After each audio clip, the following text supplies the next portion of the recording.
Bonsoir tout le monde, ici Monsieur Cacahuète. Aujourd'hui nous sommes vendredi. Ezou, c'est vrai que tu dors pas. Aujourd'hui nous sommes vendredi 10 août 2018, il est 22h35.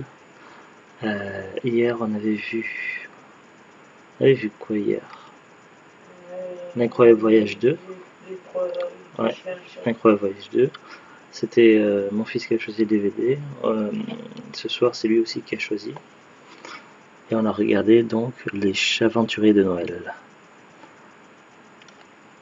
Quand des petits chats ont pour mission de sauver Noël. Alors, faut pas se fier à la jaquette, c'est pas les chats de la jaquette là. Il y a trois chats, donc il y a une petite chatte noir et blanc et deux autres sont un petit peu tigrés. Mais des chats roux, il y en a qu'un et c'est la maman chat roux des trois chats. Et là, il montre quatre chats, donc ces quatre chats là n'ont rien à voir avec le film, sur la jaquette. À savoir que c'était Zoulut qui l'avait acheté dans un cache, elle avait acheté pour le voir avec mon fils. Ce qu'elle ne savait pas, c'est que, regardez, tout en bas de la jaquette, c'est un film The Asylum. Et le titre d'origine, donc, c'est Santa Claus.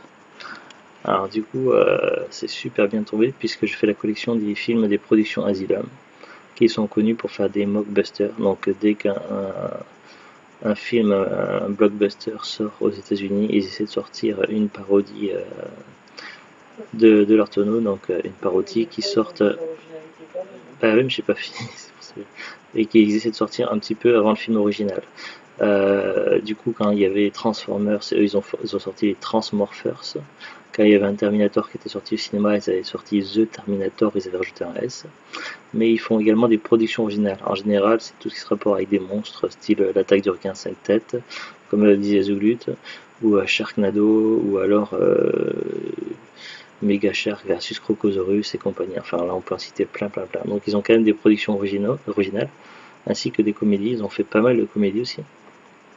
Alors moi je suis fan depuis un sacré bout de temps des productions Asylum. Je crois que j'ai découvert ce studio avec Mega Piranha, un film qui est vraiment génial. Et depuis j'essaie de faire la collection mais c'est pas évident puisque beaucoup ne sont pas sortis en France, en français les DVD. Donc il n'y a pas la langue française et parmi ceux qui sont sortis français souvent ils sont renommés, ils sont pas dans le même titre que le titre d'origine. De plus, c'est compliqué de trouver une liste complète de tous les films produits par Asylum. En général, les fiches Wikipédia françaises et anglaises ne sont pas complètes et il y a des fois des erreurs. De plus, même sur le site officiel Asylum, il arrive que certains films qu'ils ont produits ne soient pas recensés. Par exemple, Les Aventuriers de Noël, donc sous le nom Santa Claus, n'apparaît pas du tout dans la liste des films Asylum sur leur site à eux. Par contre, ils ont un deuxième site, un store, et là, ce film-là apparaît et ils le vendent sur leur store. Comme quoi, le webmaster qui gère le site The Asylum n'a pas mis complètement à jour tous les films sortis par eux. Puisqu'ils sont passés sur une V2, il y avait un ancien site Asylum qui me semblait plus complet, mais qui était un peu moins à la page, enfin au niveau du modernisme. Enfin bref. Donc voilà, donc c'est écrit que c'est un film Asylum en bas ici. De plus, lorsque le film démarre au tout début, donc c'est bien écrit The Asylum présente comme d'habitude. Alors, donc là il s'agit d'un film familial avec un film de Noël qu'on peut voir en famille. Et donc au niveau des bonus, donc film de 85 minutes, langue VF, donc il n'y a pas de VOSTFR, format 16 neuvième 1.77, son 2.0. Donc voilà, il n'y a pas de bonus, mais néanmoins c'est suffisant, donc ça nous permet quand même d'avoir le film en français, et c'est déjà pas mal, parce que c'est pas tous les films Asylum qu'on trouve en français. De plus, la qualité des doublages est plutôt pas mal, donc il n'y a pas trop de soucis là-dessus.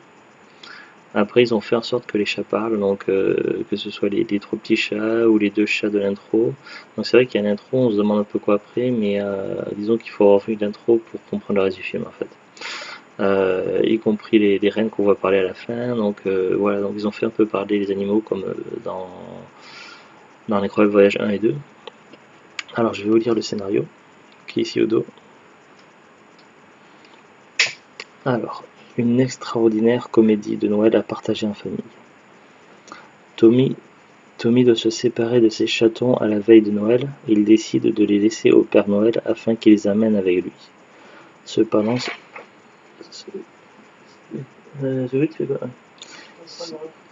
ce dernier est allergique aux chats et se retrouve dans l'incapacité de terminer sa tournée de cadeaux.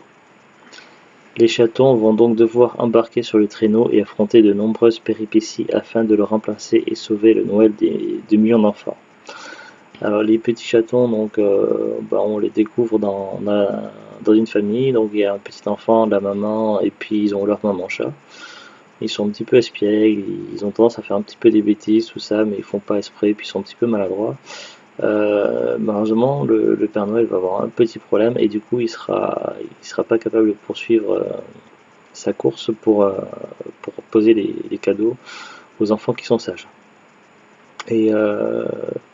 Et donc il y a une consigne et du coup ceux qui sont là sur place au traîneau, parce que c'est un traîneau moderne avec une espèce de tablette incorporée, tout ça, doivent reprendre la mission du Père Noël et du coup c'est tombé sur les chatons. Donc il y a une tablette avec une assistante du Père Noël qui s'appelle Guirlande, qui explique un petit peu la tâche à poursuivre et donc du coup les chatons se mettent en route et tant bien que mal ils vont distribuer les cadeaux de Noël. Donc voilà grosso modo le scénario. Bon, après il va se passer pas mal de choses autour des autres personnages, donc on verra les chatons qui vont accomplir leur mission. On verra également d'autres personnages, donc ce qui se passe au niveau de la famille et du voisinage où habitaient les chatons, tout ça, donc il va se passer pas mal de choses quand même.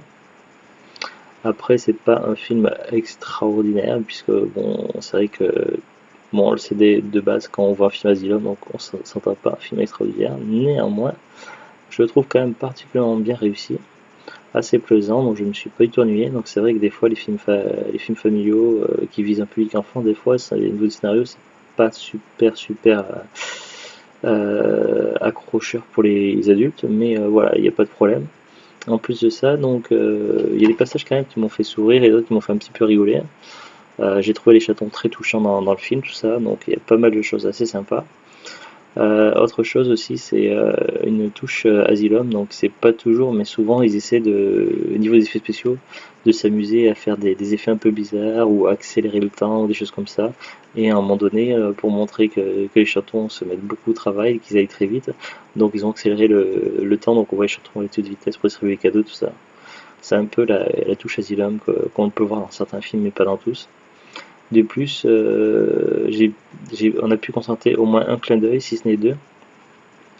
À un moment donné, donc, un voisin qui veut filmer le Père Noël pour prendre des preuves de son existence. Donc, le problème, c'est qu'il s'est mal préparé et il doit trouver une cassette vidéo pour mettre dans le magnétoscope et enregistrer. Seulement, donc, pendant que le Père Noël est là, donc il énumère les cassettes. Et à un moment donné, c'est des trucs qu'il a enregistrés qu'il n'a pas envie d'effacer. Et à un moment donné, il cite Sharknado, le film. Et surtout pas. Donc il préfère le gars, il préfère effacer une photo d'un discours de son père à lui plutôt que d'effacer le film Sharknado. En sachant que Sharknado est une production originale du film Asylum, du studio Asylum, donc c'est assez marrant quand même. Ils essaient de placer des références à eux, pas dans tous les films, mais quand ils peuvent. D'ailleurs, ils ont fait une série télé, Asylum, qu'ils ont produite et réalisé, donc une série télé qui s'appelle Z Nation, voilà, Z Nation, et qui est leur version parodique de Walking Dead, qui est ma foi pas mal, j'avais découvert sur Game On. Et donc, pour ceux qui ne s'en rendent pas compte, en fait, il y a beaucoup de clins d'œil qui se sont faits à eux-mêmes. C'est-à-dire que dans certains épisodes de Z Nation, on peut voir sur des posters, sur des affiches, des références à des films Asylum. Donc, moi qui suis fan d'Asylum, je trouve ça plutôt cool, plutôt sympa. Après, dans ce film, j'ai peut-être fait une seconde référence, mais je suis pas sûr. À un moment donné, quand les chatons sont dans le traîneau, on voit qu'ils passent très près d'un avion de ligne. Et vu comment était présenté l'avion de ligne, on aurait dit une référence à un autre film Asylum avec un avion de ligne, mais là, j'en suis pas tout à fait sûr. Voilà, donc globalement pour un film familial, franchement j'ai plutôt bien aimé, je me suis pas du tout ennuyé, j'ai trouvé ça plutôt cool. Puis il y avait des petits clins d'œil Asylum, tout ça, et puis voilà, donc même s'il avait été pas aussi bien, je l'aurais quand même pris pour la collection Asylum, mais y a pas de problème. franchement, voilà, je l'ai trouvé vraiment cool. Après, c'est vrai que pour un film Asylum, je m'attends surtout à du fantastique ou un petit peu d'horreur et à voir au 4ème degré. Donc, mais là, franchement, c'était vraiment plutôt cool ça. Donc, c'était Les Chats Aventuriers de Noël et sous le nom d'origine, en anglais, ça se dit Santa Claus pour ce film. Zulut, est-ce que tu as un petit mot à dire sur le film? Zulut? Zulut? Bon, elle dormait pas, mais maintenant elle dort. Voilà, j'essaie de pas parler trop fort puisque mon fils dort. Donc voilà, c'était Les Chats Aventuriers de Noël et j'ai trouvé ça plutôt cool. Il y aura peut-être un autre épisode de parlant de DVD demain, je sais pas, on verra. Sur ce, donc je vous dis à bientôt et revoir. Au revoir.